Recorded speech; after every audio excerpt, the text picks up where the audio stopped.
प्रिय विद्यार्थियों, आज हम MA उत्तरार्ध वर्ग द जो कि धर्मशास्त्र ग्रुप है उसके अंतर्गत जो द्वितीय प्रश्न पत्र है स्मृति शास्त्र, उसमें मनुस्मृति, याज्ञवल्क्य स्मृति और विश्वेश्वर स्मृति ये आपके पाठ्यक्रम में है। आज हम जो मनुस्मृति है उस मनुस्मृति का प्रारंभ करेंगे कि भारतीय जो हिंदू धर्म है उस धर्म के दो मूल आधार बताए गए हैं, श्रुति एवं स्मृति, और दोनों ही परस्पर एक दूसरे के पूरक एवं संबद्ध है। संस्कृत साहित्य में श्रुति एवं स्मृतियों का अपना एक महत्वपूर्ण स्थान रहा है और अपनी विशेषताओं के कारण ही श्रुति एवं स्मृतियों ने विश्व के ज्ञान पिपासुओं को, जो ज्ञान के प्रति लालसा रखते थे, ज्ञान प्राप्त करना चाहते थे, तो ऐसे ज्ञान पिपासु जिज्ञासुओं को अपनी ओर आकर्षित किया है। और यही कारण है कि भारतीय एवं पाश्चात्य विद्वानों ने इन पर बड़ी विद्वता, खोज, गंभीरता, तन्मयता के साथ जो कार्य किया है उसे भुलाया नहीं जा सकता। आधुनिक समय में मानवीय अधिकार एवं जो न्याय देने के लिए जो संविधान निर्मित है, विधिशास्त्र संविधान जो कार्य कर रहा है कि किस प्रकार से मनुष्य के क्या मानवीय अधिकार हैं, क्या अपराध के प्रति कैसे दंड की व्यवस्था की गई है, कैसे न्याय किया जाए, ये सब कार्य जो आज के समय में संविधान कर रहा है वो ही समस्त कार्य स्मृतियाँ जो हैं प्राचीन काल में करती रही हैं। समाज में आचार, व्यवहार एवं प्रायश्चित, इनके द्वारा व्यक्ति के अंदर चारित्रिक एवं नैतिक गुणों का विकास करके सुसमाज की स्थापना करना, और जो स्थापित समाज है उस स्थापित समाज में जो शास्त्रों द्वारा, वेदों द्वारा, स्मृतियों में जो नियम है, जो निर्धारित नियम है, जो धर्म में नियम है, उन नियमों का परिपालन करना ही स्मृतियों का वर्ण्य विषय रहा है। स्मृति शब्द स्मरण प्लस तिन से बना है, जिसका अर्थ है स्मरण करना। एक अर्थ में तो हम देखें तो स्मृति शब्द जो है वो वेद वाङ्मय से भिन्न ग्रंथों जैसे पाणिनि के व्याकरण, श्रोत सूत्र, गृह्य एवं धर्म सूत्रों से तथा महाभारत, मनु एवं याज्ञवल्क्य आदि जो ग्रंथ हैं उन ग्रंथों से जो है वो संबद्ध है। और लेकिन संकीर्ण अर्थ में, या हम ये कह सकते हैं कि लोक में जो स्मृति शब्द है वो स्मृति शब्द धर्मशास्त्र तक ही सीमित अर्थ का बोध कराता है। इसलिए कहा गया है श्रुतिस्तु वेदो विज्ञेयो धर्मशास्त्रम तु वै स्मृति।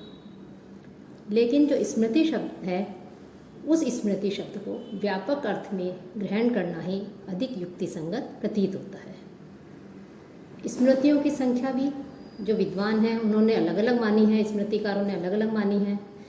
याज्ञवल्क्य ने अपनी स्मृति में 20 स्मृतियों का उल्लेख किया है और पराशर ने अपने को छोड़कर 19 स्मृतियों के नाम गिनाए हैं। धर्मशास्त्र का इतिहास के जो रचनाकार डॉक्टर PV काणे हैं, उनके मतानुसार स्मृतियों की संख्या 100 के लगभग मानी जा सकती है। लेकिन मुख्य रूप से हम देखते हैं कि स्मृति और स्मृतिकारियों जो कार हैं उनकी संख्या के लिए विषय में तो विवाद है, लेकिन मुख्य रूप से 18 स्मृतियाँ ही मुख्य मानी गई हैं।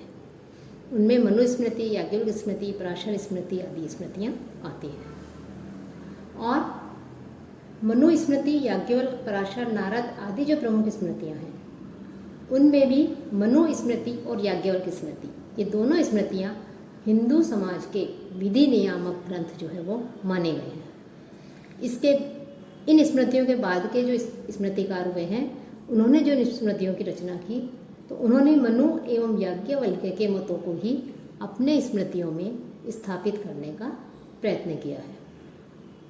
तो इस प्रकार से जो स्मृति ग्रंथ मिलते हैं उनमें मनु एवं याज्ञवल्क्य सर्वाधिक प्रसिद्ध है, और उसमें भी जो सर्वाधिक प्रसिद्ध है वो मनुस्मृति है। कौटिल्य के अर्थशास्त्र में मनु के नाम का उल्लेख मिलता है। बाह्य एवं अंतः साक्ष्यों के आधार पर भी मनुस्मृति की रचना ईसा पूर्व द्वितीय शताब्दी तथा ईसा के अनंतर द्वितीय शताब्दी के मध्य मानी जाती है। द्वितीय शताब्दी के बाद के अधिकांश विद्वान लेखक हुए हैं, उन्होंने जो मनुस्मृति है उस मनुस्मृति को सुप्रमाणिक ग्रंथ माना है। मनुष्य मात्र के कल्याण अर्थात हित के लिए मनु ने स्मृति के आधार पर जो ग्रंथ लिखा वह ग्रंथ जो है वो स्मृति माना जाता है, वह ग्रंथ जो है वो मनुस्मृति कहलाया।